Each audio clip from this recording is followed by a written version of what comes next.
దేశంలో ఎక్కడా లేని విధంగా తెలంగాణ అసెంబ్లీలో బీసీలకు 42% మరియు ఎస్సీ బిల్లును ఏకగ్రీవ తీర్మానంతో ప్రవేశపెట్టిన ఘనత రాష్ట్ర ముఖ్యమంత్రి రేవంత్ రెడ్డికి దక్కుతుందని కాంగ్రెస్ రాష్ట్ర నాయకులు శ్రీనివాస్ అన్నారు.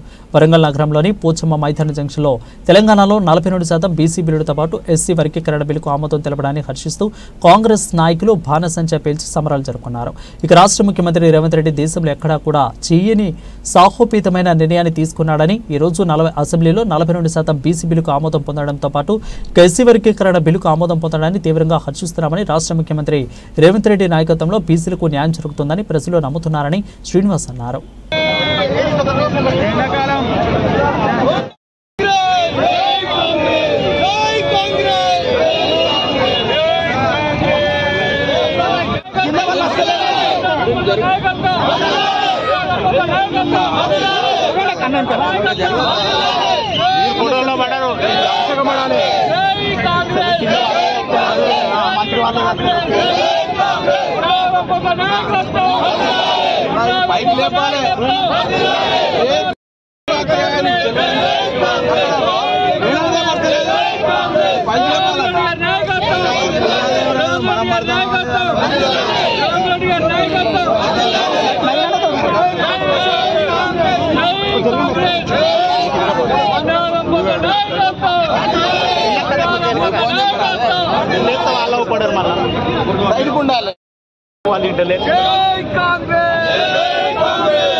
వరంగల్ తూర్పు నియోజకవర్గంలోని పోచమ్మ జంక్షన్ లో కొండా దంపతుల నాయకత్వంలో రాష్ట్ర కాంగ్రెస్ నాయకులు గోపాల్ నవీన్ రాజ్ గారి ఆధ్వర్యంలో ఇవాళ ముఖ్యమంత్రి రేవంత్ రెడ్డి గారి నాయకత్వంలో ఇవాళ రాజీవ్ యువ వికాసం నిరుద్యోగులకు 4 లక్షల రూపాయలు, అలాగే బీసీ రిజర్వేషన్ 42%, ఎస్సీ వర్గీకరణ చేసిన ఘనత మన ముఖ్యమంత్రి రేవంత్ రెడ్డి గారు దక్కుతుంది.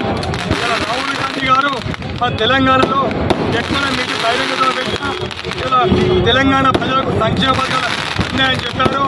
ఇలా ఎస్సీ వర్గీకరణ కానీ, బీసీ రిజర్వేషన్ కానీ, రాజీవ్ యువ వికాసం అనేక రంగాలలో ముందుకు పోవాలని వారు రాహుల్ గాంధీ గారు ఏదైతే చెప్పిందో రేవంత్ రెడ్డి గారి నాయకత్వంలో మంత్రివర్గ సహచరులు అందరూ కూడా క్యాబినెట్లో తీర్మానం చేసి అసెంబ్లీలో తీర్మానం చేసినందుకు మన పోచమ్మ జంక్షన్లో పెద్ద ఎత్తున సంబరాలు ఆమె టపాసులు కాల్చి స్వీట్లు పంపించడానికి సంబరాలు పెద్ద ఎత్తున తీసుకున్నాయి. 42% ఏదైతే ఉన్నదో బీసీలకు ఏకగ్రీవంగా రిజర్వేషన్ ప్రకటించిన ఘనత రేవంత్ అన్న గారికి. మరి ఈ విషయాన్ని ఏదైతే ఉన్నదో మా అధినాయకురాలు మా కొండా దంపతులు ఈరోజు బీసీ నినాదాన్ని ఎత్తుకొని అదే మన పొన్నం ప్రభాకర్ అన్న ఇద్దరు కలిసి రేవంత్ అన్నను ఒప్పించి మెప్పించడం ఘనత వారిది. ఈ యొక్క సంబరాలలో భాగంగా వరంగల్లో నేతృత్వంలో ఈరోజు తూర్పు నియోజకవర్గంలో సంబరాలు అంబరాన్ని పెట్టే సందర్భంగా చూస్తున్నారు. పండుగ వాతావరణం జరుగుతూ పాలాభిషేకం చేయడం జరిగింది. కావున మరోసారి గౌరవ ముఖ్యమంత్రి గారికి మరి మా వరంగల్ పక్షాన, మన అధికార పక్షాన ధన్యవాదాలు తెలియజేస్తా ఉన్నాం.